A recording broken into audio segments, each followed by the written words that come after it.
You good? I'm good. All right, cool. Well, I started the recording already. What up? I love how you asked me after you start the recording. You good? Of Oh, you're course. recording anyway. Of course, because I always like to have really weird intros at the beginning of a podcast for no reason. You gotta be ready for anything and everything, right? It's called Candid. You know what I mean? It's called Candid. Candid? What up, everybody? Yeah, Candid. Like candy? Candid. Oh, Like Candid. candy? Okay. We eat candy? The way you were saying it was not very clear. I'm sorry. Yeah, I mean, it's just the analogy of a rocket taking off, And then before you know it, boom, or a plane going down the runway. I mean, it starts at a dead stop and then it builds up speed, gets faster, going so fast that it just has to leave the ground. And then, there's a little bit of a glide that takes place even then. And then before you know it, you're up to 30,000 feet. What up, everybody? It's Watch the Throne Fantasy Football Show, Episode 2. We are now officially one episode further than the last time Gabe and I tried to do one of these things. We're at a PR. 2. It is PR, personal best. Al King and Gabe Hernandez. We got a few things to talk about per usual. We'll up with news and notes. This episode is running back rankings, Gabe. How do you feel about your rankings? Do you feel confident? I'm very confident in my rankings. I'm always confident going in. I'm gonna tell everyone right now, my rankings are always gonna be a little out there, and it's gonna be more, a myth of gut feeling, and obviously you use stats and things that you hear, and just how you visualize a player and if they're talented. It's a mix of everything going into one. So I'm excited. Running backs is always a very difficult ranking. Everyone's running backs are all over the place, so I can't wait till we get into it. It's true. They are all over the place. Did you see any comments on our last episode by chance? Are you replying to the haters there? I did. I let one troll get to me, and I didn't even know about it till today. So AJ told me about it. Oh. And I had to go back and look. I said, "Oh gosh, I'm 6 days late." So I forget who it is already, but yeah, I'm available for any and every league. Just let me know. I'm ready to take everyone's money. And how confident I am in my listen. My rankings are not going to be your stereotypical rankings. I am not your stereotypical fantasy football player. I am definitely out there, but you can ask anyone. I compete every year, so okay. I'm always. So I can't believe you got to check the comment section, dude. That's how you get fired up. You know what I mean? That's how you get ready to go for the next episode. I love it. Let's keep them coming. This is why we do this. We love the debate, the back and forth. We all view football differently and fantasy football differently. So this is what I love about it. Listen, someone told me today that they want to be famous and that they'll beg me to be on our podcast. I don't think we've made it that far yet. But you know what? We are trending in the right direction, Gabe. Second episode, we already have a little bit of a following thanks to your YouTube channel. I love it. Let's keep this going. Let's keep this train rolling. Second episode and people already begging to be on the pod. We must be doing something right. We talked about it a little bit. I think we need to take some callers sometimes and just have, some little fun debates. Obviously, if they're trolling and they're just being annoying, we kick them right out. But I think it would be fun to have some people on the podcast just to have their opinion and see what they say. No, totally agree. I think we'll start including more people once you and I figure out what the hell we're actually doing. You know what I mean? Hey, listen, we got like 50% of this down. We're good. We got 50. Better than most. I don't know, man. A lot are pretty good. Okay, well, don't compare us to the big time. Yeah, my bad. Don't compare it to Pat McAfee just quite yet. Shout out fantasy footballers. Shout out Pat McAfee show. Fantasy footballers. Yeah, they do it well. Let's. There's definitely levels to this. Let's take it one level at a time. There's levels to this player. All right, so let's go right into the news and notes. We have news and notes, running back rankings, and then 3 running backs to target at the end of the episode. So stick around for that. The first one, I think maybe this is the most important. I know last week we started with Rondale Moore news, and people were reeling, saying, I can't believe no one else is talking about that. Rondell is huge. Someone messaged me and said, I almost took Rondell in round 1, but thank God I listened to you guys and didn't. So, happy that we're helping the masses with the big news that we lead off with. Yes. Helping one fan at a time. Do not drop Rondell Moore in the first round. That would have been a mistake. Yes. So glad to help you out here over here at Watch the Throne podcast. Watch the Throne. So the top news for this one, I really wanted to lead off with Chase Claypool just to continue that, but we're not going to. Chase Claypool release. There it is, okay? Justin Herbert out of his walking boot. What do you think? What do you think that means for Justin Herbert fans? What do you think that means for his fantasy appeal? Does it change where you had him ranked? I know he had the plantar fascia thing he was dealing with. He sheds the walking boot. I mean, obviously good news, right? I mean, first of all, I'm devastated by Chase Claypool. I can't believe we're just skipping over that, but whatever. I'll go with the program. We'll move past that. Justin Herbert, I had him pretty low just because everything you hear is they're going to be a running team with Jim Harbaugh back, and now they're going to be physical. They don't really have weapons. I know people are excited about Ladd McConkey. Josh Palmer's okay. They just don't have weapons that excite you, so I'm glad he's out of the walking boot, though. That's good for the Chargers. It doesn't change my ranking of him or idea of it. We're still a few weeks away from the season, so I know he had time to get healthy anyway. Never was really worried about it, but glad to hear good news that he's out of the boot. Yeah, you have him exceptionally low, Herbert, but it's fine. There's good reason too. There's good reason. In real football, he's a top talent. He's clearly a guy who is one of the best quarterbacks in the league. But in fantasy football, he doesn't run and he doesn't have weapons. I think they're going to be a running team. I don't see him putting up the numbers he has in the past couple of years. So that's why I have him really low. I do. I accept that, and I'm willing to stand on business with that. So stand on business. Very low. Stand on business. Oh my gosh! Do we do an SOB? What do you mean? Stand on the throne. Stand on the throne. Stand on the throne. That's what it was. Yeah. Yeah. I'm standing on this throne, standing with Justin Herbert. So I'm glad he's back though, and I know he's a late round sleeper. I mean, he's talented, so he can go out and prove me wrong and possibly throw for 30 touchdowns. So if he does, he's probably a quarterback one. So hopefully, I'm wrong and he comes back and he balls out. We will move on to just a few wide receivers. Amari Cooper left practice today, Thursday, August 15th. When we're recording it, the episode will probably come out on the 16th of Friday, but he left practice on August 15th. Supposedly he just left due to soreness. I don't think there's much to talk about there. Stefanski said soreness. Curious what soreness actually becomes. We'll see. I mean, you got to be pretty sore to leave practice, but it's also Amari Cooper who I think, they're riding precaution this time of year with him. As a Cowboys fan, he is always sore and always has something lingering going on. This is not anything new with Amari Cooper. This has been going back since his Raider days. He'll be fine. He'll be that late, mid-round receiver that not everyone, people are going to target. So, sure. No, nothing too big here. No injuries. Just sounds like it just sounds like a Veterans Day to me for him. So, it sounds like he got a personal rest day. Yep, on a Thursday before the weekend. Christian Kirk, calf strain. Deontay Johnson not practicing. So Panthers wide receiver Deontay Johnson not practicing. Christian Kirk with a calf strain. I'm more excited about Deontay than Christian Kirk personally. Christian Kirk's kind of been off my board the last 3 years. He's just been not drafted by me anywhere. I know, it's wild. It's probably when he did his best work. I'm just not a Christian Kirk guy for whatever reason. I became a Christian Kirk guy either last year or the year before. I can't remember. Yeah, I was with you. I mean, like when he was in Arizona, I wasn't a big Christian Kirk guy. He honestly, off the top of my head, he's easily top 5 slot receiver in the league. I think he's incredible. And look, when you look at Christian Kirk, he's primarily a slot receiver. Like he doesn't really run a lot of routes from the outside. I wish I would have a stat on percentage of routes ran from the outside versus the slot.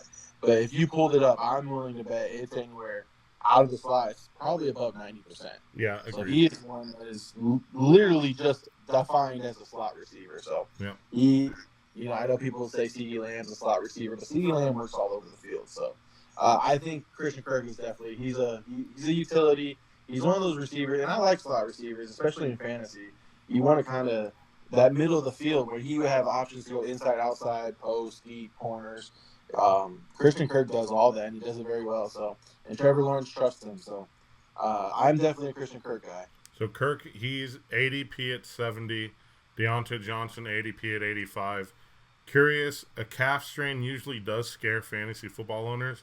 I could see Christian Kirk probably falling a little bit closer to that Deontay Johnson ADP by the time the season starts if he misses any, extended time. Because calf strains are, I think we said it last week. They're kind of a bug, and they reappear when they want. They definitely can. They're easy to go away, but they definitely pop up at random times. And, one little misstep on a run, and that calf strain comes back. So, I agree with you there. Hopefully, once it's gone, it's gone. If it's gone, if he's back practicing next week and he doesn't have any issues by the time the season starts, I think there's no reason to fret and to panic. But definitely just want to keep an eye on it. Christian Kirk, ADP 70. Wow, that's honestly I thought he'd be a little higher, but. So he's in a no fret zone. Is that what we just established the no fret zone? Right now, I would say right now with all the training, I know there's a lot of training camp nicks and knacks, and people getting hurt, sore, little bruises. This is nothing. Right now, we're not in that territory where we need to worry.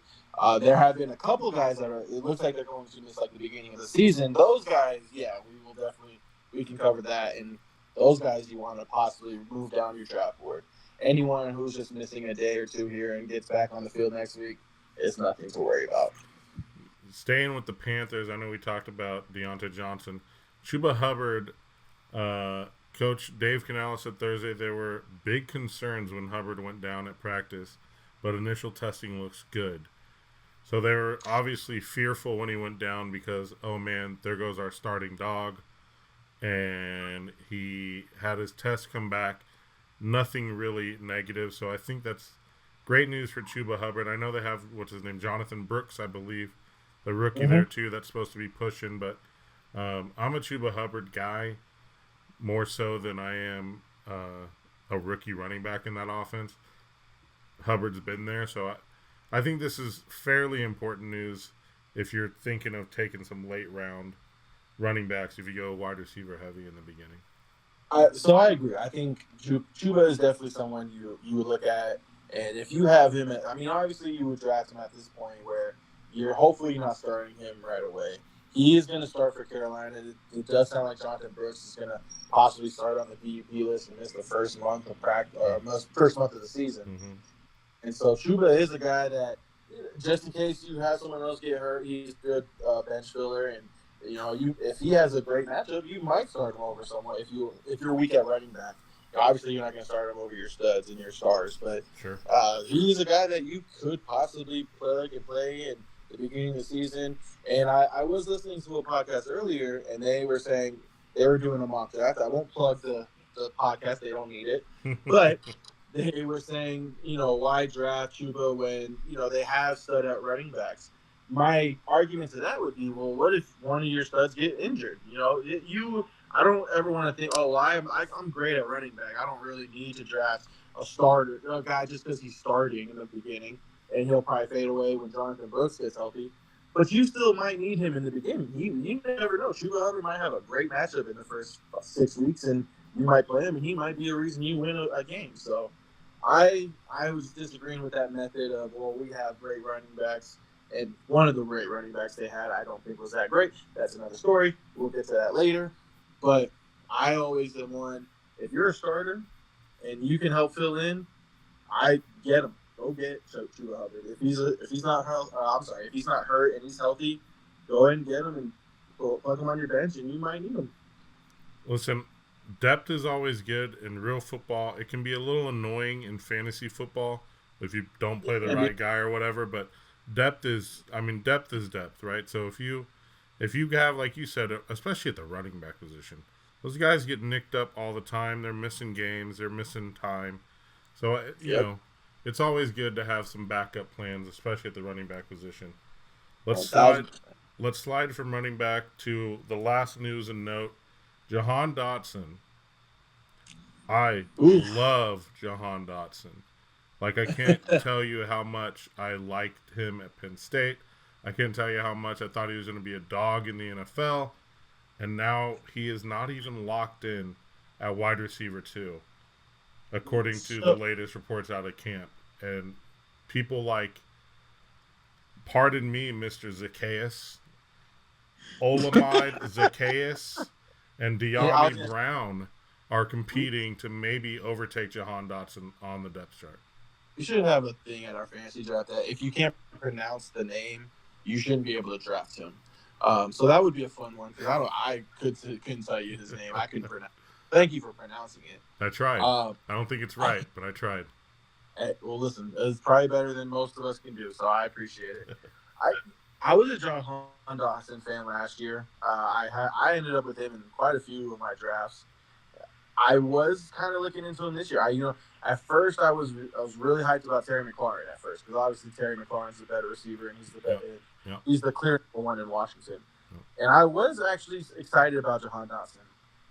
And then he played in that preseason game, and he played a lot of snaps, more than a normal starter would. And I was a little taken aback by that. I didn't understand it fully.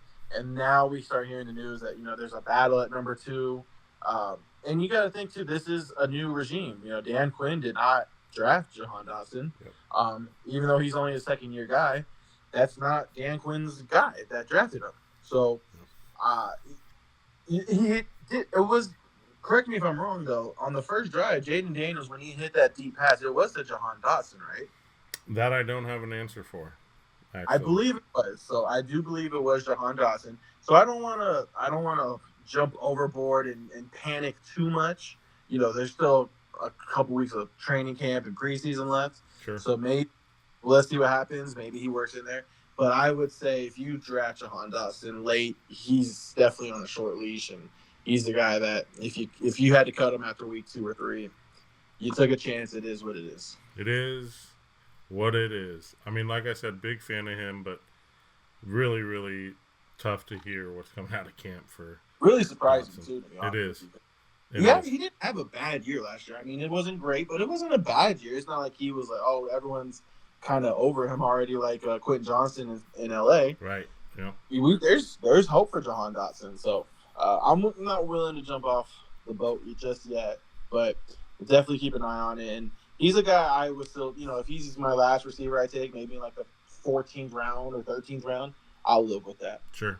Yep. Worth a shot. Worth a flyer. Yep. Moving on to the running back rankings. We did 1 through 20 on the rankings. If you're watching on YouTube, you see the graphic up now. Our rankings look fairly similar. I think I sent you the picture too, Gabe, if you can pull that up. But yes. Our rankings look fairly similar. Our 1, 2, 3 are identical. 4 is identical. Our 1 through 4 is identical, yeah. So let's just run them down. I'll start with mine. I'll go 1 through 10, and then we'll go yours 1 through 10.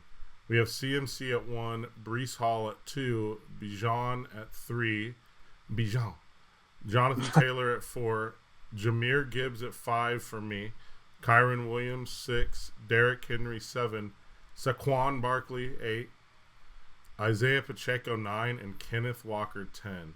So there's some different names in that list of 10 as opposed to yours. Rattle off your top 10. Yeah, so I'll go with me. So number 1, like you said, the top 4 are the same. CMC, Breece Hall, Bijan, Jonathan Taylor. At number 5, I got Saquon Barkley. And I think I've actually been seeing a trend lately in mock drafts where Saquon is creeping up. So I think he is finally getting some hype. I talk about Saquon a lot with a buddy of mine who's an Eagles fan. I don't understand why he is so low. I've heard the argument that he could be anywhere from a RB2 to RB14. And I guess I understand because Jalen Hurts, he does score some touchdowns as a runner as well when they get down to that goal line. They are a good passing team as well, as long as everyone's healthy. I understand that. But when you have Saquon Barkley, and he's going to see 6-7 man boxes at times, and he's going to have the chance to actually catch the ball out of the backfield too. And I still think Saquon's a guy who can get double-digit touchdowns in Philadelphia. I'm pretty high on Saquon, so I have him at 5. Derrick Henry at 6, Kyren Williams 7, Zamir Gibbs at 8, Travis Etienne at 9, and Isaiah Pacheco at 10. Okay, so everything you said about Saquon, when I did my rankings, I had him low, and I kind of kept him there. I updated these today before we went on, and I kept him down there, but, I think it's just for everyone involved, right? Not just myself. I think there's a little bit of that PTSD for him coming off the Giants, if you will, of well, man, he wasn't stellar, right, for fantasy. He was often injured a little bit too. But to be honest, I think a bit of it has to do with the Philadelphia offense too, where they haven't really produced amazing running backs in a little while, right? And I know DeAndre Swift was there last year. He got off to a really good start. He got off to a great start. I think, though, I need to move. I'm just admitting that I think I need to move Saquon Barkley up in my rankings, because down at 8, I mean, I would maybe put him over Derrick Henry. That's a fairly sizable difference for us in the top 10. You have him at 5. I have him at 8. Kyren, you have at 7. I have at 6. So we have Derrick Henry and Kyren flipped. So the big difference is for us, I have Zamir Gibbs all the way up at 5. You have him at 8. I have an affinity for Zamir Gibbs. I know he's hurt right now, but I don't think it's so serious that I actually had him at 4. I moved him down to 5 with that injury news. I don't think it's so serious that I want to pull him down below Kyren, Derrick, and Saquon. Well, we've talked about it off this podcast. I love Zamir Gibbs. If David Montgomery was not there, Zamir Gibbs would be my number 2 running back overall. David Montgomery isn't there, man. What? He's there. I was making a joke saying he's not going to be there this year. But I was like, did he just get traded today? Did I miss something? Yeah, no, he's still there. I'm just saying he won't be used as much as I think people think. And see, I'm still the opposite. David Montgomery had a good year, so I think they're going to kind of try to keep the same offense flowing. You plug in a couple pieces here and there, and you try some new things. But you're right. Zamir Gibbs going into a second year, he should be used more. For me, it's just that David Montgomery is still there, and the injury is a little concerning because it's the hamstring. Yeah, and I don't hate the reasoning to have him not as high. I'm just not exceptionally, but I'm especially bullish on him. So I kind of wanted that to reflect in at least my first public rankings, if you will. No, I love Zamir Gibbs. Like I said, if no David Montgomery is there, he's my number 2 running back. But with David Montgomery, and he's not a full workhorse running back. Yep. That's why, because I think the guys I have above him are full workhorse. Yep. I know a lot of people will talk about and we'll get into Kyren Williams a little later, yep, possibly splitting with Blake Corum, the 3rd round pick, yep, running back from the Rams. But I just think that if he was a workhorse, he would definitely be up there. Not a workhorse, splitting time still. That's the only reason I have him this low. And I think his ADP kind of reflects kind of where I have him at. But yeah, agreed. So number 9, I have Isaiah Pacheco. You have him at 10. We're basically spot on there.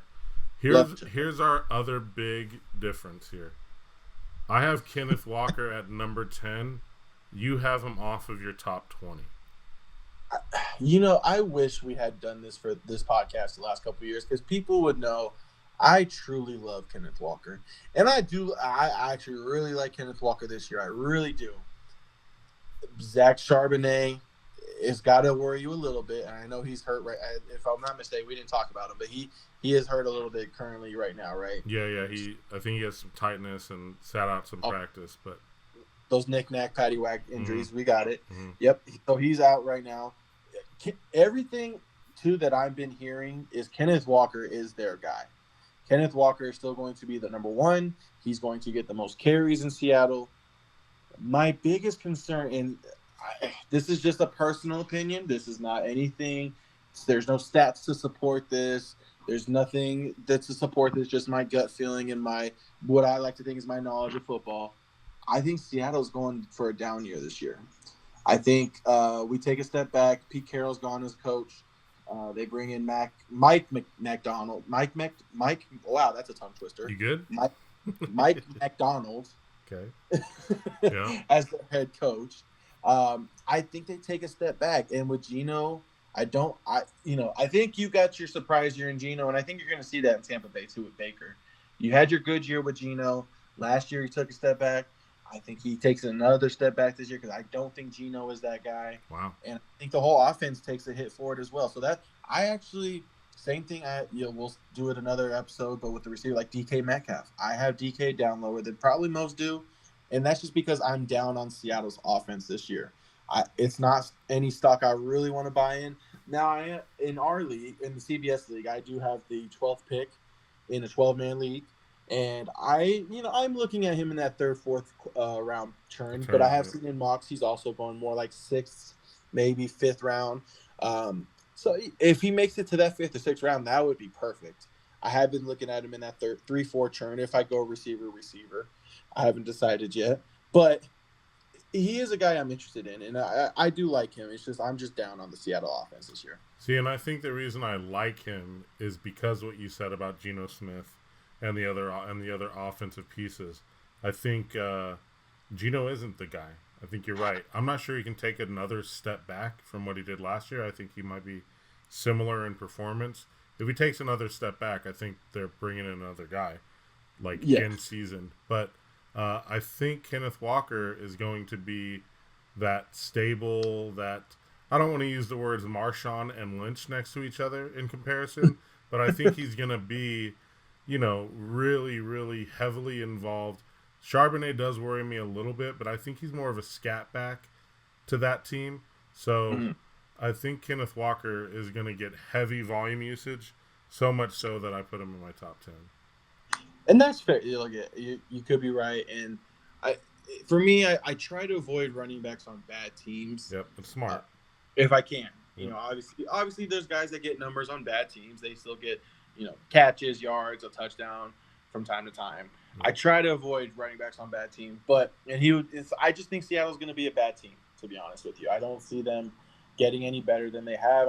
For me, I guess their ceiling is whatever they finished last year. I can't remember what they finished last year off the top of my head, but that's their ceiling in my head. So, I don't think they're a great football team either. I agree with you on that. I love me some Kenneth Walker. And then with my personal belief of their offense is going to be down and Zach Charbonnet there. That's the only reason. I probably should have him in my top 20. I probably should find a spot for him. But there are some guys in my top 20 that I personally love that I know most don't. We'll get into that in a minute. But I'm gonna stand on that throne. Stand on the throne, dog. Get on that throne, bro. I love Kenneth Walker. I'll take him on my team, but I'm just not going to be as high on him as some others this year. Shout out to Peter Schrager. I know he's one guy that he mentioned him. So shout out to Peter Schrager. He's usually pretty good. KW9. But go ahead. I'm going to take a step back on him if I can this year. Seahawks finished 9-8 last year. That's probably about what they are, if not 8-9 this year. You know what I mean? So, without looking at a schedule or anything, I can have them as a 5-win team this year. Woo! I honestly, the worst team in that division. So, woohoo! All right. Yeah. They might flip the spots with the Cardinals. So we were 4-13 last year. That's very possible in that division. Let's move on to 11-20. We'll let you start with yours this time. So run down your 11 through 20, then I'll run down mine and we'll conversate. Well, I have a pretty high 11. Now this guy's higher on my list than most. And I'll break it down a little bit if you want. And so James Conner's at 11, who you don't even have in your top 20. So that I don't have Kenneth Walker in my top 20. You don't have James Conner in your top 20. Mm-hmm. So that's fair. No, I do. I do have him. You just did I miss him? Where do yeah. you have him at? Oh, 18. He's at 18, okay. Yeah. because his name's in red. So, I was like, oh, My you bad. must not like Yeah, my bad. No, you're fine. Josh Jacobs at 12. Alvin Kamara at 13. Shout out to you for making me move him up a little bit and opening my eyes to that one. I put him red on the graphic for you, by the way. Who, Alvin Kamara? Yep. Okay, yeah. So, I'm looking at our running back, like the first one you sent me, the running. I didn't highlight any. Yeah, go ahead. Sorry.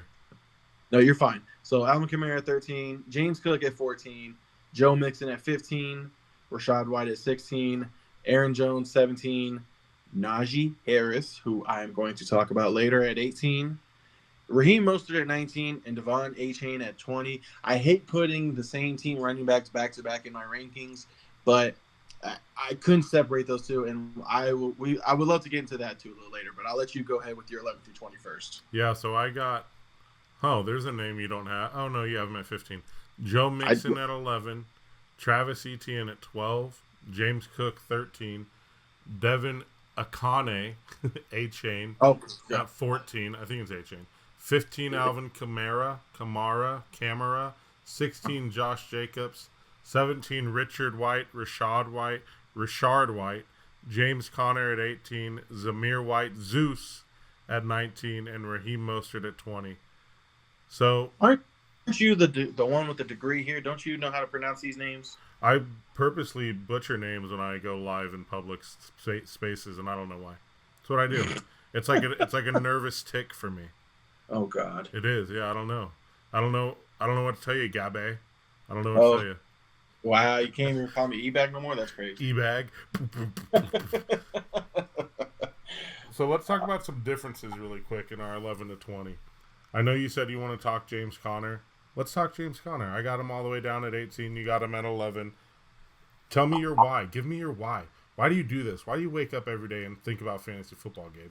Why is James Conner 11? James Conner is one of those guys who was quietly one of the better and more consistent running backs last year. He doesn't get the respect he got. He missed some games. I don't know exactly. I think he missed like 4 games in the middle of the season. So if you look at his stats, though, he had 1,000 yards on 200 carries. He averaged 5 yards a carry last year. He had 7 touchdowns, and he had 27 catches. He's not a big threat out the backfield, but he had a very good. He had a better year last year than the year previous. I know he's kind of been on the downtick the last couple of years. Last year he had a really good year. He's going into his age 29 season, so I believe this kind of might be his last hoorah. And if I'm not mistaken, he is going to be a free agent after this season. Contract here is a big deal to you. I love my contract players. So I think they're going to use him, make him a workhorse in Arizona. He is higher on my list, and I probably target him. The problem why I have him so high on my list is that I want to take him at a certain round, but then his ADP is like 6th round right now. It's like, do I take the chance, especially in our CBS league where we're very running back happy, to take him in the 5th round? It's kind of why I hate having this 12th pick at the end, but that's a different story for another time. I just think James Conner he's on the low end running back 1. If he ends up as your RB2, I think that's a great pick. If he's your flex, oh my God, I think you're singing to the stars and you're on your way to a fantasy championship. So he only had 7 touchdowns, but I do think that goes up because Kyler Murray's coming back fully healthy this year. Their offense is going to be a lot better than it was last year. You kind of saw that towards the end of the season where they were coming on and they were having a good end of the season. So I do believe in his last 4 games, I would love to see what James Conner was as what RB. Like he blew up the last 4 or 5 games. So he was incredible once Kyler came back. So I'm very excited for James Conner this year. And I think he should be higher up on some boards, and he might be after a little while, but I think people are more excited about Kyler Murray, Marvin Harrison Jr., Trey McBride. But James Conner is a name that people should start looking out for and start drafting. So I owned James Conner in the league last year, and I was very happy with him, especially at the end of the year, like you said. So week 13, 22.5 fantasy points. Believe this is standard scoring points as well. Week 15, 16.4. Week 16, 19.7. Week 17, 25.8. And week 18 to end the year, 28.4. The last 2 games of the season, 26 carries, 128 yards. 27 carries, 150 yards. He had a great end of the year. He showed that he has the potential this year to kind of repeat that. Listen, the reason he's at 18 for me, and he's in red on my list, is because I think his style of running is finally going to hit him this year. And it's going to slow him way down. I'm not worried about any other backs in that backfield, though. I mean, they got Michael Carter, Trey Benson, DJ Dallas, Amari DiMaccardo. None of those guys are really too worrisome. Trey Benson, I think, is a rookie. Michael Carter has had plenty of opportunities to prove it in the league. He just hasn't. So for me, he's at 18 because of the health concerns in my head of him he's a bowling ball and he runs through people. He can also run around them, but he chooses to not. And he runs over fools into the end zone. And it's awesome to watch. I'm just worried that it's finally going to catch up to him this year. So I think that's why we differ so much in that ranking. I understand that. I think he has one more year. So I hear what you're saying. And James Conner for me is one of those guys where, yeah, he's going to – I think Arizona's going to let him walk no matter what the season he has. And he's gone next year. And they probably turn it over to Trey Benson full-time next year. Yep. Trey Benson is the only one that you would even flicker an eye to get some carries away from James Conner. And I know he has an injury history, so that's also a good point, too, to have him lower. It's funny because I try to keep my ratings as if they're going to play the whole season. I try not to do the injury because anyone can get injured at any time. There are exceptions. Obviously, if you're injured pretty much every year, obviously I'm going to take that into consideration. But I think this is going to be James Conner final year in Arizona. I think they're just going to run him down as much as they can, get as much use out of him. Yeah, I wouldn't be surprised if he gets close to 300 touches or more. Well, let me ask you this. If he is walking, okay, we do see this happen too, and the next guy that I talk about will actually transition right into that. If he is gone, and if the franchise has already decided, yeah, he's gone, and the team is 5-11, or even 5-9, going into the last few weeks of the season, are you not worried that they just pull the plug on him and let Trey Benson get all the work for the final 3 weeks, which is fantasy football playoffs? You could absolutely do that. But I'm a guy that I actually think I have Arizona competing for a wild card. I'm not saying they're going to be a wild card team, but I actually see them competing this year for a wild card and being a better team than people think. I know they are. Some people have already been hyped on them. Yeah, they're a trendy improvement team, and I agree. I think they're going to improve for sure. Not only because of the players on the field, but because my friend is the social media manager for the Arizona Cardinals now, and where she goes, the winners follow. You know what I mean? Look at that. We have insight to the Arizona Cardinals. Beautiful. Love that. Ask her what she thinks about what she's seeing out of James Conner, and maybe we change our ratings next time. But as of right now, this is what legally, I'm not allowed to ask her for inside information. So I will not do so. Gabe E-Bag. Legally. We're in quotations. Legally. Got it. So Josh Jacobs was the other guy that we kind of have apart. He's the guy that I was mentioning where they kind of pulled the plug on him and let my boy Zeus take over at the end of the year. Why is he at 12 for you? Are you not worried about A.J. Dillon? Are you not worried about, it sounds like the other kid. What's his name? The rookie running back, Marshawn Lloyd. He's having a terrible camp with fumbles and not a lot of good coming out of there. So, are you not worried about A.J. Dillon? Oh, A.J. Dillon. Or Marshawn Lloyd? Marshawn Lloyd, no. Not worried about one bit. Yep. I think A.J. Dillon can take some touchdowns, but I don't think you go out and sign a guy like Josh Jacobs if you don't plan on making him a primary part of your offense. I don't think you bring him in and pay him that money just to be like, you know what, yes, I do believe it is going to be Jordan Love's team, but I think we're going to see a good split, 50-50 running the ball and pass in Green Bay. And then I do think A.J. Dillon does bite into some of that Josh Jacobs stuff. Honestly, I would have Josh Jacobs higher if I just knew. If I knew what his workload was going to be, if I knew he was going to be that goal line back, Mm-hmm. if I knew he was going to get 250 plus carries and possibly 30 or 40 catches, if I knew all that, I would probably have him probably top 10 and higher, probably around that Kyren Williams, Derrick Henry range. But I just don't know, and that's why he's lower. I feel like I have him kind of low. But I also see that there is some fear going into drafting Josh Jacobs because people are worried about A.J. Dillon and Marshawn Lloyd. I get it. Marshawn Lloyd, I'm not worried about. A.J. Dillon, he's going to take the touchdowns from him that time. So, but Josh Jacobs is just he's a talented running back. I know he had a bad year in Las Vegas last year. I think he rebounds. I just don't think it was a good situation for him where he was happy. And he played a little better at the end. I know they did end up benching him, but he did play a little better when Antonio Pierce took over compared to Josh McDaniels. So I think he does. I think he's a good running back and talented enough to be that around that 12 ranking. I'm not mad that you have him at 16. I understand it. But for me, just on his talent alone, I couldn't get him any lower than 12, and I had to put him above those guys that I have him above. Hey, roll Tide, Josh Jacobs, Crimson. Roll Tide. Hey, roll damn Tide. All right, so there's one other name on your top 20. I don't want to give too much attention to this one because I do want to talk the Dolphins running backs. I know you and I both kind of want to. So you have Aaron Jones in your top 20. I don't have him in my top 20.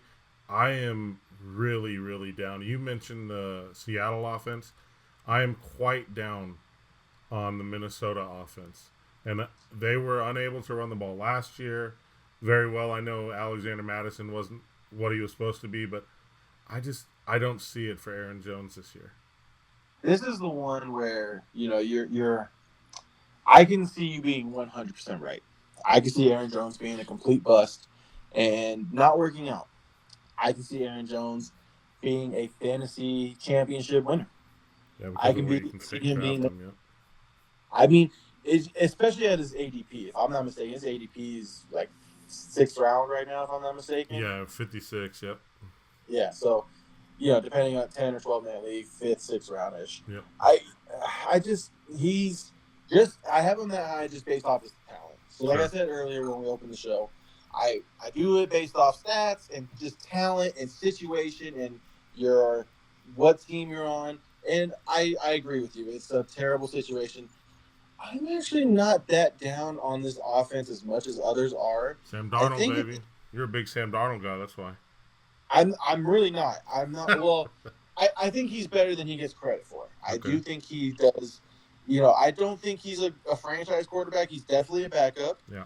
But I think he can put the ball in the. I mean, he could put up some numbers in times and games, and he's going to have some games where he's not half bad, but then he's going to have games where they're just terrible. So that's just the Sam Darnold effect. That's just who he is. He's a backup at this point in his career. But I think Aaron Jones can have a decent season, and if you have him as your flex, I think that's a good situation for him. If he's your RB2, it might be a little bit of a you don't love him, but you don't hate him either. He's just kind of there, and he just does his job at about 10 or 11 points a game, possibly in PPR leagues. I don't love him. You could be 100% right, and he could end up being a terrible running back. He could. There's such a wide range for him, and I put him at 17 again, just based off his talent and just who he is. Sure. All right, let's talk the Dolphins running backs. So I see you have them right next to each other. I know at one point I think I mentioned, is Devin A-Chain even going to be the starter? Right now, I guess supposedly it's like 1A and 1A. Raheem Mostert going into his age 31 year. That's old for a running back. But Mostert was a Niner, and he was often hurt with the Niners. So his legs don't have as much wear and tear. His body doesn't have as much wear and tear on it as your typical 31-year-old running back. Right? I mean, he missed seasons. You know what I mean? He didn't miss like 3 games here, 4 games. He missed seasons in San Francisco. Yep. So he doesn't have as much wear and tear, and he showed that off last year, right? He was 30 last year. Dude is still lightning quick, man. And he has a nose for the end zone. He even had that in San Francisco. The guy finds the end zone. It's unbelievable. Touchdowns. It is unbelievable. And in fantasy, running back touchdowns always equals 6 points, right? So that's a big. Every time he hits pay dirt, that's a big payday for you. The guy had 18 rushing touchdowns last year. 18. Yeah, and then added, and 3 through the air. So 21 total touchdowns for Raheem Mostert. Does he repeat that? Doubtful. But you never know. That offense is insane. Devin A-Chain, 8 touchdowns and 3 through the air. So the running backs combined for 32 total touchdowns last year. Are we sniffing that again? What do you think? This is one of the biggest conundrums I've dealt with when doing the running backs. Them with Josh Jacobs and Aaron Jones.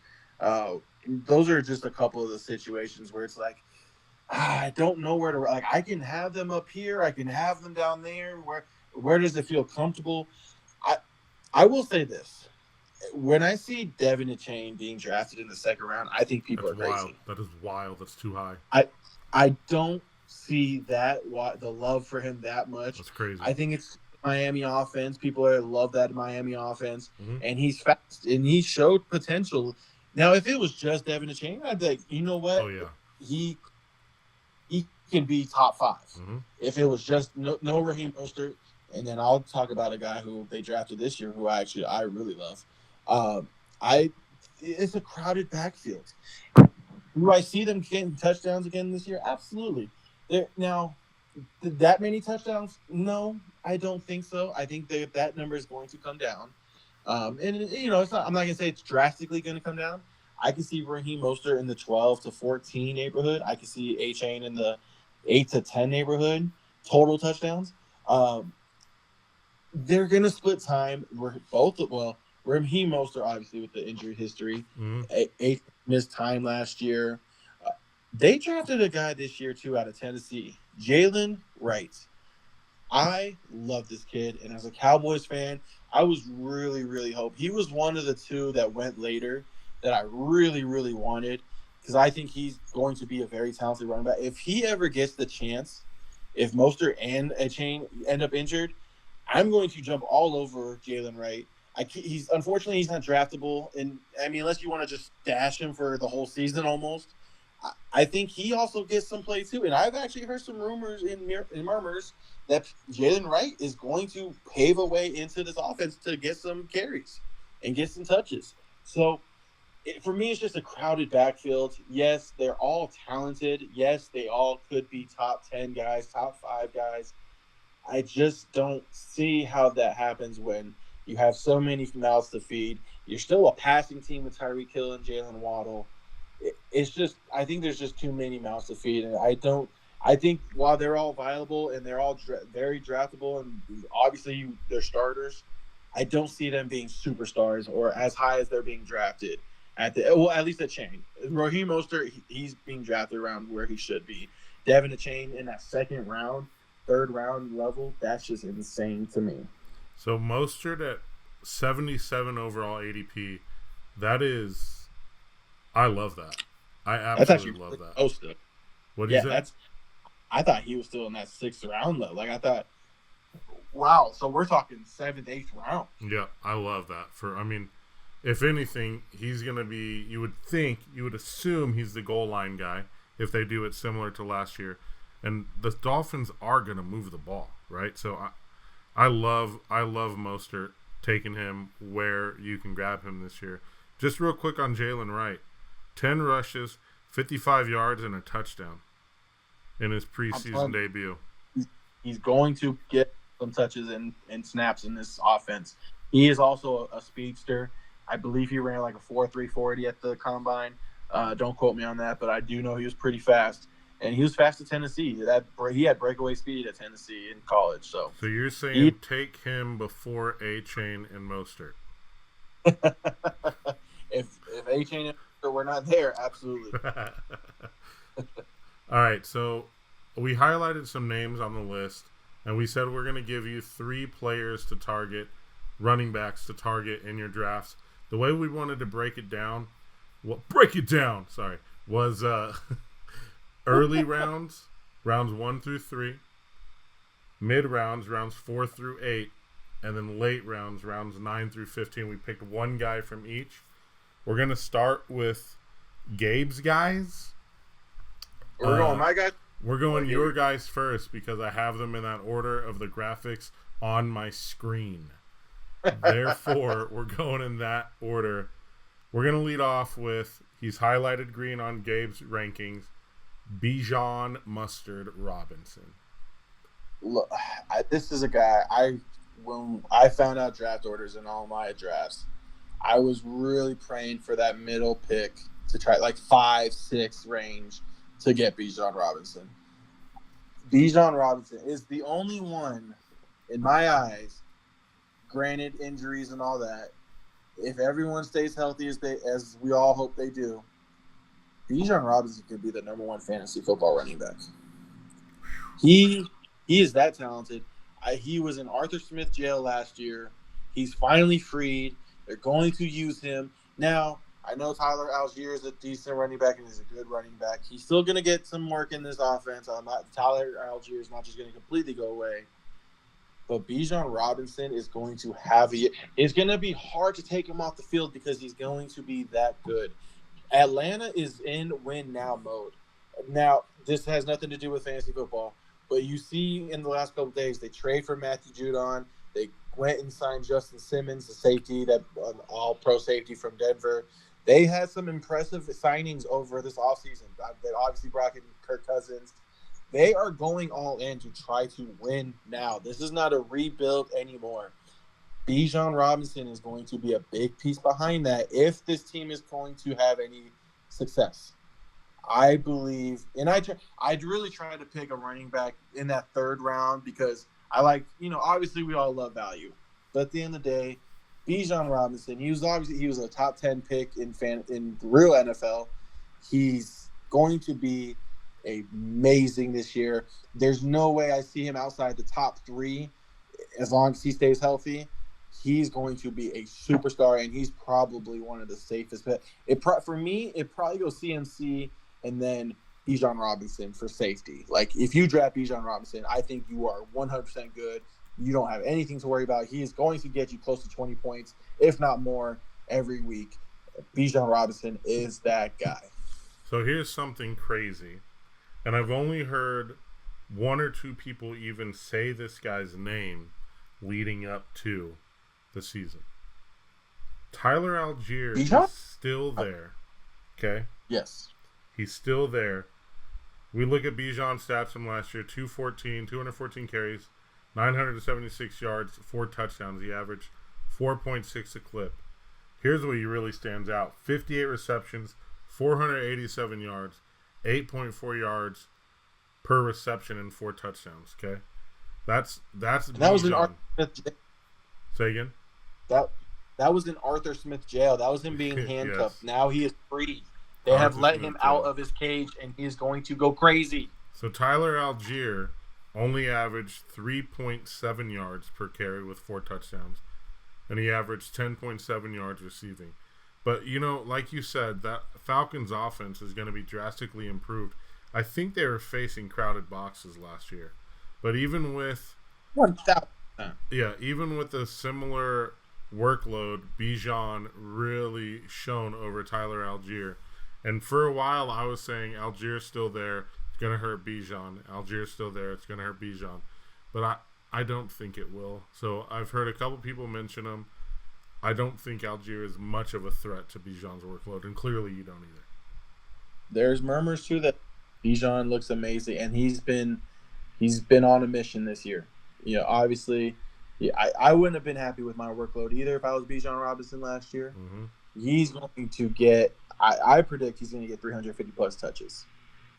I think he's going to have he can be anywhere from 60 to 80 catches, and I think he's going to have about 250 carries. I agree. I agree. So I try not to take the low-hanging fruit. I did it. I'm sorry. That's okay. I know. Bijan, he's fun to talk about. You know what I mean? It's a good call. Good call. Hook 'em horns. All right, we're going to go to your next guy who you and I both pretty much disagree wholeheartedly on. But give me your Najee Harris reasonings for being So the no, next guy you want to target in your drafts at a running back. and real quick, could you do me a favor and real quick, look up his ADP while I Yeah, start he to is talk. 68 ADP for Najee. So we're talking about fifth round, like It's early like sixth 6, round. 7, yeah. Well, yeah, so close to 7 in a 10-man league.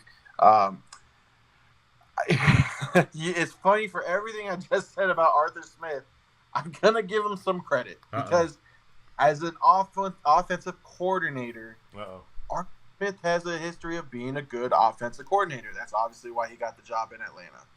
The last time he was an offensive coordinator, we talked about this last week actually. He had the Tennessee Titans going to the AFC Championship and actually kind of close to going to a Super Bowl. I mean, it wasn't that far off.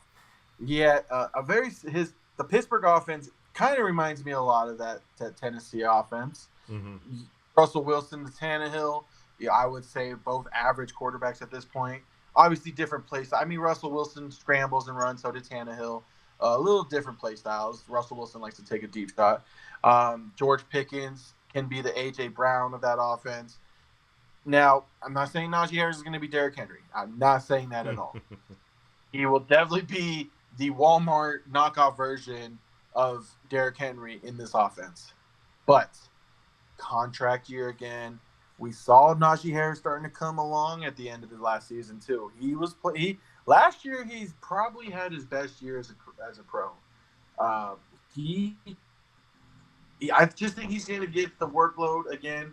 And I still love Jalen Warren. I don't know if you remember. I had Jalen Warren in literally every single draft I did last year. Mm-hmm. I was very, very high on Jalen Warren last year. And he's a great runner. And I know Jalen Warren finished ahead of Najee Harris.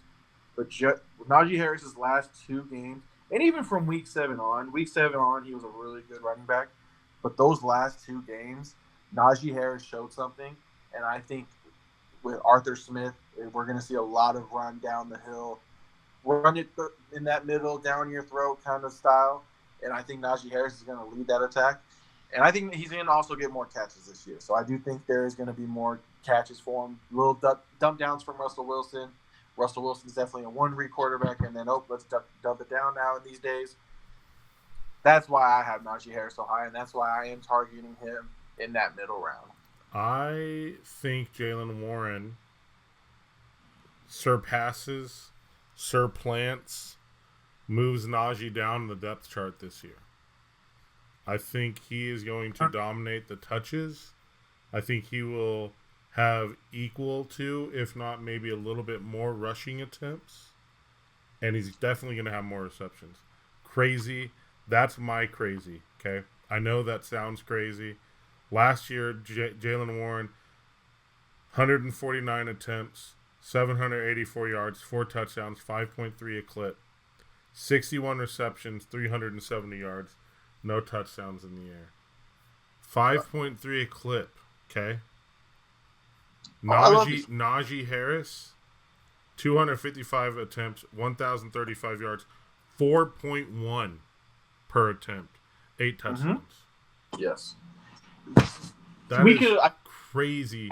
That's over a full yard difference in yards per carry. Sure, goal line work, whatever. But he just lacks the explosiveness to me anymore. He's kind of reminding me of, I'm going to say it, and I think they both went to Alabama, if I'm correct. I'm going to throw my phone if you say... He's kind of reminding me of a guy who has the same eating habits as you and I. His name is Eddie Lacy. Oh, okay. Oh, I thought you were going somewhere else with that. Okay. Okay, no, good. I'm happy you didn't have to throw your phone. Thought you were going Trent. No, not Trent. Okay. Yeah, we go. Lacy was dominant, and then he sucked. Mm-hmm. Najee has shown dominance. I'm worried that he has hit a wall. So we'll see. We will see. Maybe I'll be wrong. Maybe he is going to be more of a hammer and pick up some of his acceleration again. But having owned him, it hurt to watch. And yes, the Steelers' offense was terrible. We hope that they can improve with the change at quarterback. But, that's yet to be seen. So I'm way out on Najee. You have him at 18. I have him at 31. which is insane. The consensus ADPs has them at, ranking has them at 22.7. So they're even higher than a lot of the consensus, can't say that word, experts, quote unquote. Consensus. Huh? Consensus. Huh? Okay, all right. Here we go. Yeah, no, but it does sound like they're a little closer to me than they are to you, so that makes me a little happy. Yes, this is a gut feeling, and again, we said it in our previous segment. Contract year. Najee Harris is a free agent after this year. I love that. I think they move on from Najee Harris. This was actually supposed to be. This is his 5th year. Oh, I'm sorry. No, they declined his 5th-year option, so this is his 4th year.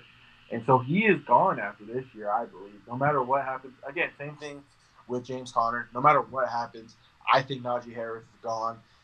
And that's why I think they used him and run the wheels off of him and try to preserve maybe Jaylen Warren, because I think Jaylen Warren is part of their long-term plans. Until the fantasy football championships, when Jaylen Warren takes over because they're done with Najee.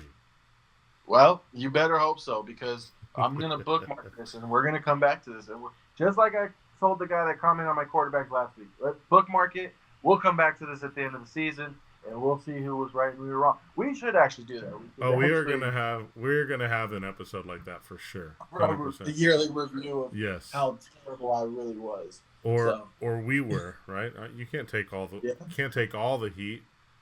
I'm hoping I get one right. If I get one right, I'll be happy, because I'm gonna just rub it in everyone's face. Like, I told you about him. He said, I'm hoping I get at least one right.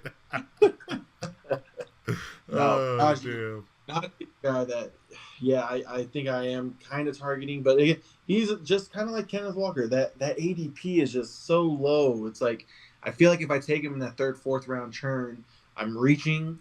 But I feel like at that point, there's going to be some running backs there that I'm not going to love. And it's like, do I reach on them or do I wait? Do I play the ADP game? So sure. This is what we love about fantasy, and this is what we love about the drafts, and this is the fun that we have. But like I said, his last 2 games, real quick, I wish I could pull up his last 2 games. So his last 2 games, he had 27 carries, 122 yards, and 2 touchdowns, and against Seattle. And then in Baltimore, he had 26 carries, 112 yards, one touchdown, yep. 5 catches, and 21 yards. So I think Najee strong finish. I think he has that potential. I think he's gonna get the carry. I think. So you said Jaylen Warren can have more carry. I will disagree with you on that. We should make a little bet about that. I think week to week it'll be like 14-12. I think Najee Harris is going. I can go more. See, I think Jaylen Warren's still more the 3rd down guy, and he'll get some carries. He had quite a few carries, and he had a good average.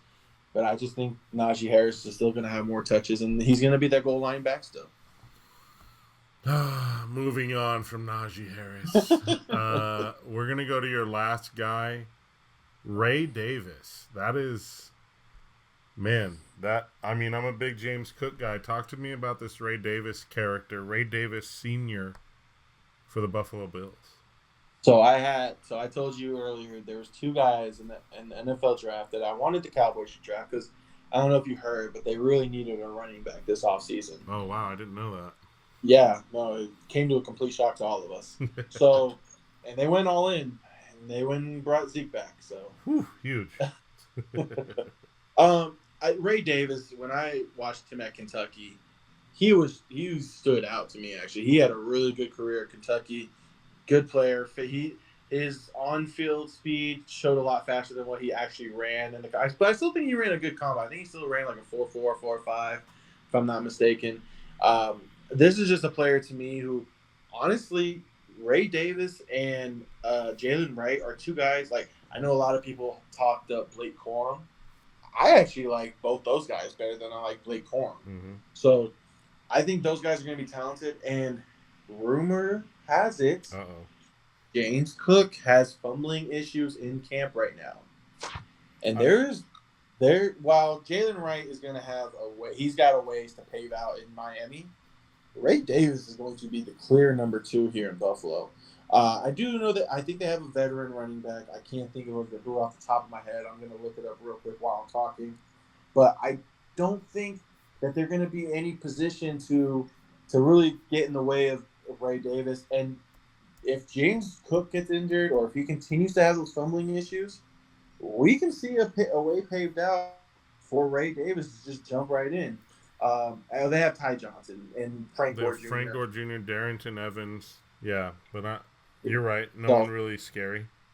No, to me, Ray Davis is the clear number 2 in Buffalo. So you're a James Cook fumble or injury away from Ray Davis possibly being a guy. And if you draft James Cook, I definitely would handcuff him with Ray Davis. Ray Davis is also a guy that you're taking the late round. Like you're talking 14th, 15th, 16th round. If you're a guy that takes a defense and a kicker late or earlier than normal, you can get Ray Davis in the last 2 rounds. So for me, there's a lot of upside with him. I picked someone down there lower because obviously that's what we all want to hit the lottery, right? Mm-hmm. That's the point of fantasy football. We all want value. We all want to hit the lottery of the guy who's going to have their career year. And while I'm not saying it's going to be a career year for Ray Davis, I'm saying you can possibly get a starter if you're patient and see what happens in Buffalo. And I still think Ray Davis, he still has a role in this offense, and he's going to get touches. But it's just, obviously, James Cook is the number 1.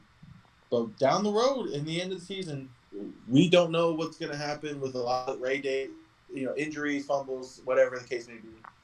Just keep an eye out on Ray Davis if he goes on the waiver wire and doesn't get drafted.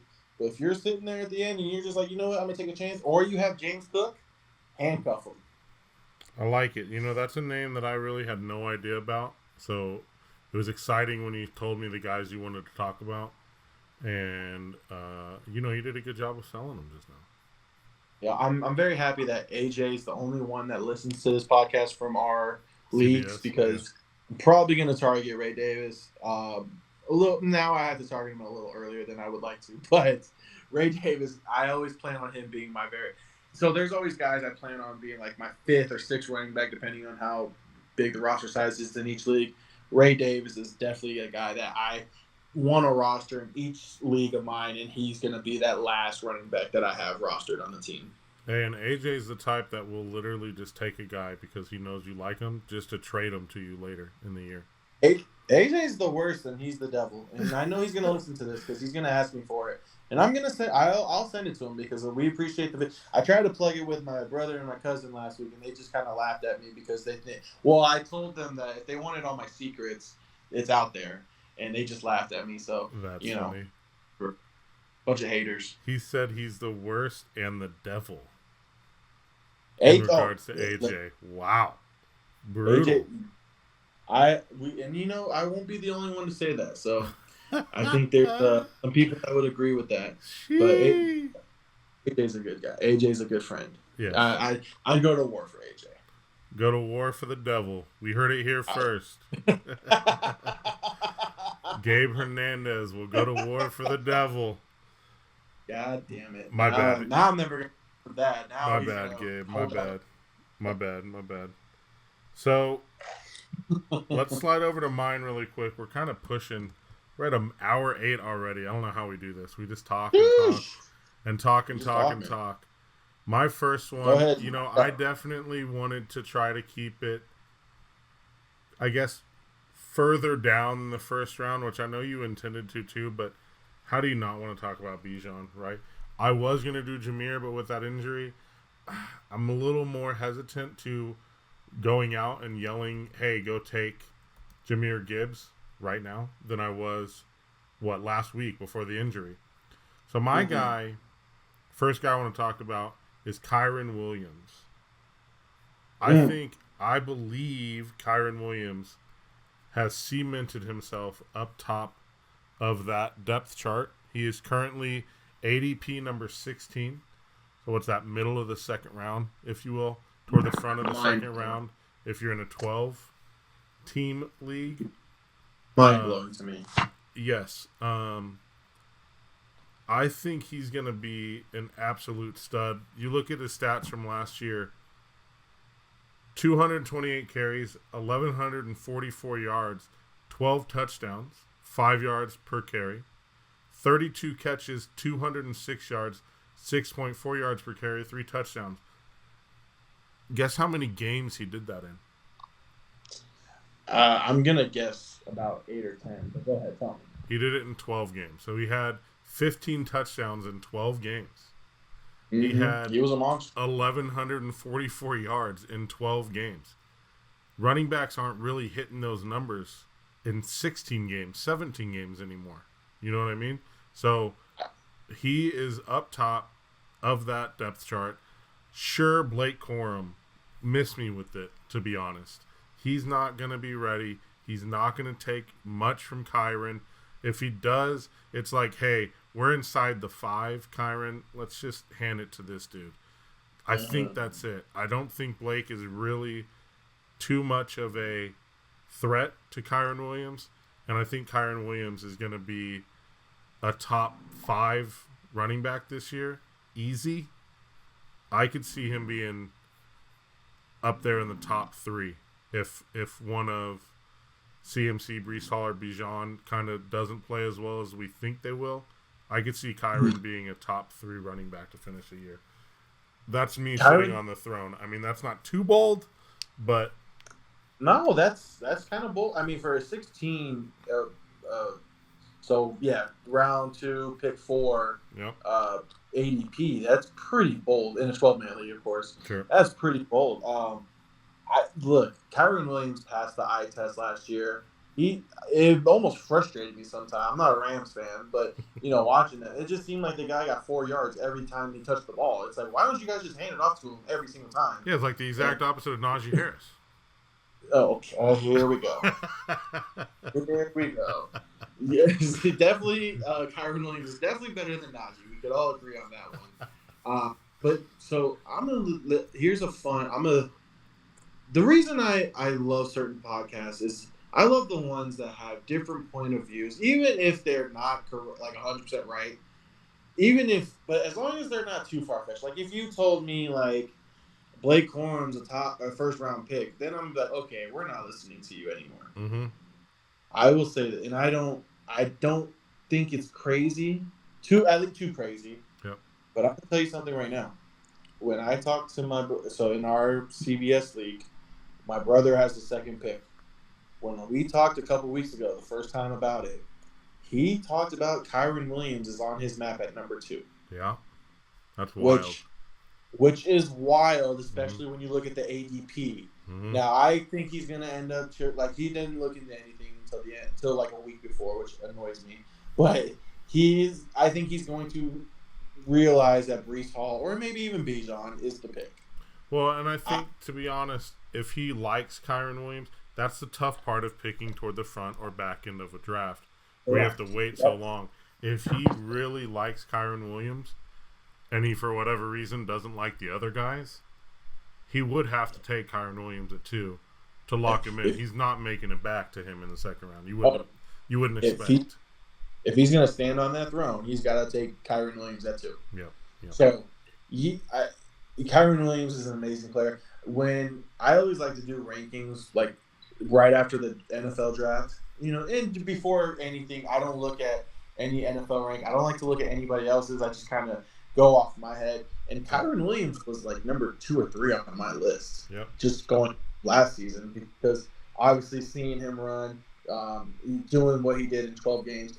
If he had a full game season, that guy probably would have been RB2. So, you're not wrong about Kyren Williams. He's a great talent. And he's definitely one that I would be interested in that 12-13 turn, but I don't think he's going to make it to me. I think in our draft in CBS, he's going to be taking a lot higher than that second round, 4th pick, ADP. Yep. We'll see. I mean, I have the number 3 overall in that draft. Maybe I take him number 3. I won't, but I won't. But, Nope. Start the rumors. My next guy, he goes by Zeus. I brought him up earlier already. Zamir White. I think with Josh Jacobs gone and no real other threat. I mean, they brought in Alexander Madison, right? Amir Abdullah is there. And I don't know if my Raider guys are listening to this podcast or not, But shout out Eddie P. Shout out Ray. Ray may be on here. I don't know if Eddie will ever appear, but that would be fantastic if he did. But they know that I call Amir Abdullah the preseason Hall of Famer. I actually texted them before last week's preseason game and said, hey, do we have Amir's gold jacket size for preseason Hall of Fame? I think he's going to get inducted this year. I'm a big Amir Abdullah guy, I always have been. But he's not a threat to Zamir White. You look at Zamir White last year, 104 carries, 451 yards, 4.3 yards per carry and a touchdown, 15 receptions, 98 yards, 6.5 per carry. But as we mentioned before, when Josh Jacobs, they kind of pulled the plug on him, Zamir White came in and was the starting running back. And the guy he is non-hesitant. That's what I love the most about him. He sees the hole and he attacks it. It's unreal. There's a lot of dancing running backs in today's league, and Zamir is not one of them, and I love watching that running style. Sometimes I let my fandom of watching certain guys take over my fantasy knowledge, right? But Zamir White last year, toward the end of the year, weeks 15, 16, 17, and 18, he had 16 fantasy points, 14.5, 13.1, and 12.6. 17 carries, 69 yards and a tut, 22 for 145, 20 for 71, and he also had 5 catches for 35 yards in that game on 6 targets, and then 25 for 112, and then 1 catch for 9 yards. So he is a guy who can catch the ball. I know they've been working in the offseason a lot to improve his receiving because he was a bit of a struggle when he first got to the Raiders with his receiving, but I know they're working hard on that, and I think it's going to be improved. And as I was saying before, there's just no real threat. They have Madison, Amir Abdullah, Britton Brown, Dylan Laub, and Sincere McCormick, which might be one of the best names in the NFL, but he's not going to be a starting running back in the NFL. So I think Zamir White, a great target where he's going. His ADP currently sits at 67. Back end of round 7? Yeah, 10.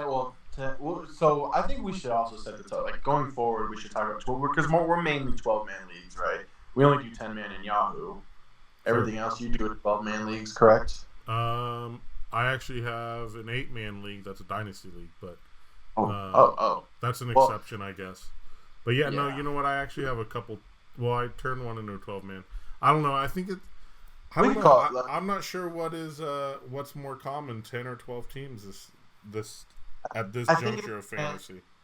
I think it's 10, but let's do it 2. How about we do 2 rounds and we can cover our 10 and 12-man league. So you 6th, 7th round ADP right there. Yep, 67 pick overall, 67. I think he's going to outshine that. I pick him before David Montgomery, who's higher on ADP.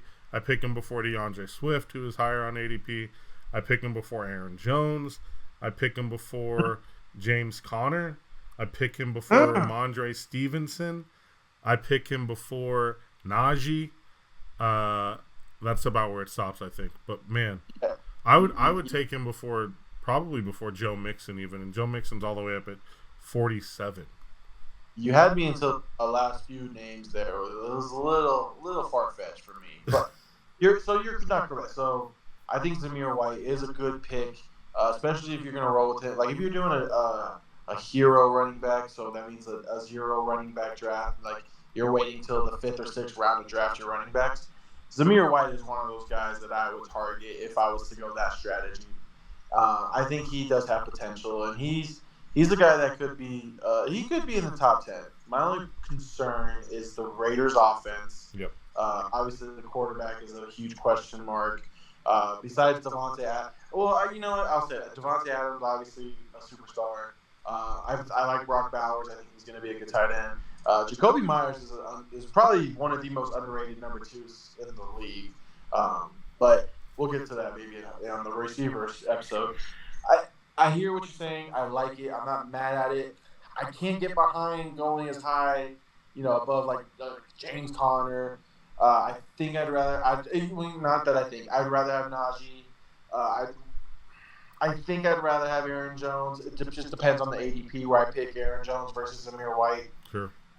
I'm not mad at it. I'm not sold on Zamir White. I think he's a guy that I would take, but I'm not targeting. And I do. And another Peter Schrager guy, he talked about him this morning that maybe Zamir White should be a guy people look out for. So me and Peter Schrager think too much alike.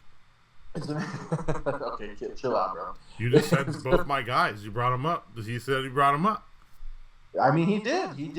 Kenneth Walker and Zamir White. Those were on Peter Schrager's top 5 list this week of guys, or today, of guys who should be drafted higher. So yeah, no, you're right. But hot dog, hot diggity dog. I think I'm going to limit it because of the Raiders' offense. I think if you have him as a flex, that's the most ideal. If you have Zamir White as your RB1 or 2, if you do the no hero running back strategy, I think that's a little bit too much, but he could be a top 15 guy. It's kind of wild going. When I did my rankings, my fantasy drafting strategy has changed so much over the years.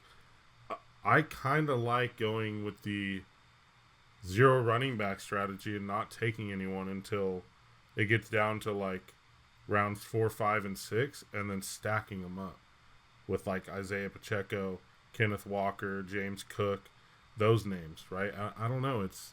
It's enticing to me for whatever reason. I'm not sold on doing that quite yet because I like to diversify my first 2 picks and go 1-1 generally. But we'll see. We'll see how it shakes out, I guess. Obviously, in our league, I'm number 3 overall. I won't be doing that in. My position at 12 is a lot different, unfortunately. So yeah. I've said this to some. Don't be surprised if I go receiver at 12 and 13. It's a possibility. It depends on first round falls. No doubt. So then my last guy, Tyjae Spears. I like it. Spelt Tyjae, but it's pronounced Tyjae. I believe Tyjae Spears was going to be the number 1 running back once Derrick Henry departed. And then they brought in Tony Pollard, which is so annoying. So annoying. Oh, dude, Tony Pollard was supposed to be the guy. He was supposed to be the dude in Dallas. And he just wasn't. And now I have to see him in Tennessee where he's supposed to be the guy again. And I'm not sure he is. Which makes me think Tyjae Spears is a exceptional pickup where you can get him. You look at his stats last year as a backup to Derrick Henry. 100 carries, 453 yards, 4.5 yards per carry, 2 touchdowns. 52 catches, 385 yards, 7.4 average, and 1 touchdown. So it really depends on Tony Pollard here for me. I think Tony is going to kind of fizzle out potentially, and Tyjae is going to take over the backfield as the season goes on. So that's a guy where you can draft him right now at running back 35 ADP, which is pretty wild. 101 overall. I think if you take him, you can stash him and even maybe play him in your flex if you need to in an emergency.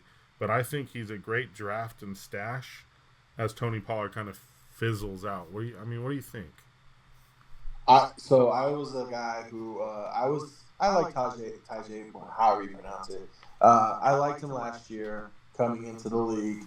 I don't hate it. They're both going to be. So they've already announced 1A, 1B. Mm-hmm. I think they're literally going to split carries, split time.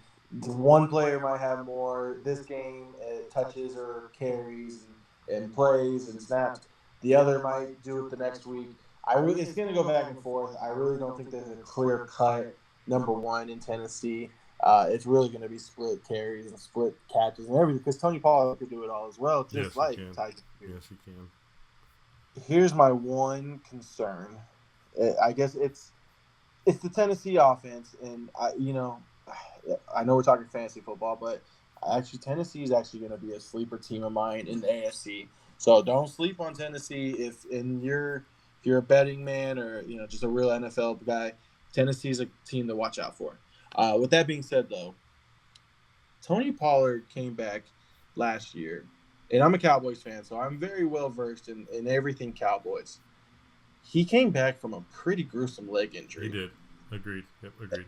And that I always try to give a break to every player. Like with that first year back, I try to give him a break. I think we got into we got spoiled one time from Adrian Peterson, who had 2,000 yards after an ACL tear.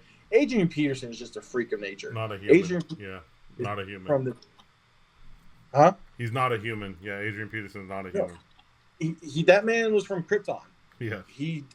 He was dropped off here on Earth as a gift from Krypton, and like, hey, go play some football. So we got spoiled by that. Tony Pollard, I think he's going to have a bounce back year. People don't know that he's from Memphis. Well, people probably might know this. He's actually from Memphis, Tennessee. He's back home. So that obviously, I think, boosts his morale as well. I think that's going to affect his play, and I think he's going to play better this year than he did in Dallas last year. I do like Tony Pollard this year. He's kind of a little sleeper of mine as well, but I chose to talk about the other guys instead. But Tyjae Spears he's a good player. He's going to find his plays. He's going to find his time. He's going to find his snaps and his points. It's just going to be a little more difficult than I think people think, and I don't think I want to say Tony Pollard is going to be that number one guy by the end of the year, but obviously in the beginning they're going to split time, and either player's an injury or a fumble away from taking over this backfield. So it is one of those, it's 50-50. It's take your chance and whoever you want, but Tyjae Spears is a good running back, so it's not a bad pick. Tony Pollard from Memphis. Didn't know that. Didn't know he's from Memphis. Yep. Very cool. He went to college at Memphis, and listen, Tony Pollard was amazing, and you're right. He did come back off that pretty gruesome leg injury. I'm hopeful for Tony Pollard, but I think where he's drafted at 79 ADP compared to Tyjae Spears at 101, I prefer Spears right now at this moment. But that's not to say that Pollard, I guess, couldn't be something. But for this episode where I'm giving you guys a target late, Tyjae Spears is my last one to do it. I like it. I'm not mad at it.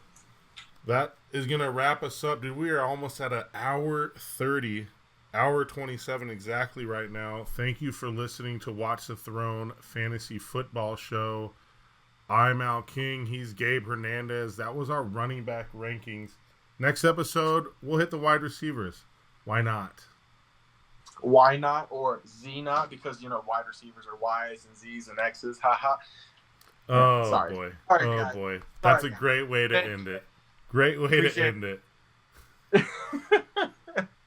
We're going to keep this going, man. Let's keep this train going. We're having fun doing this. We look forward to it. Me and Al, we've been in communication, and we're going to make this work. I know we both got lives, and we both work, and scheduling is sometimes an issue, but I promise you we're going to keep having fun, and we're going to keep this going. So let's keep listening, and let's get those clicks, and appreciate sharing and anything you do for us. Yep. Drop all the comments in. Throw them in there. Throw the shade. Throw the non-shade. Appreciate, hate, all of the above. Until next time, peace.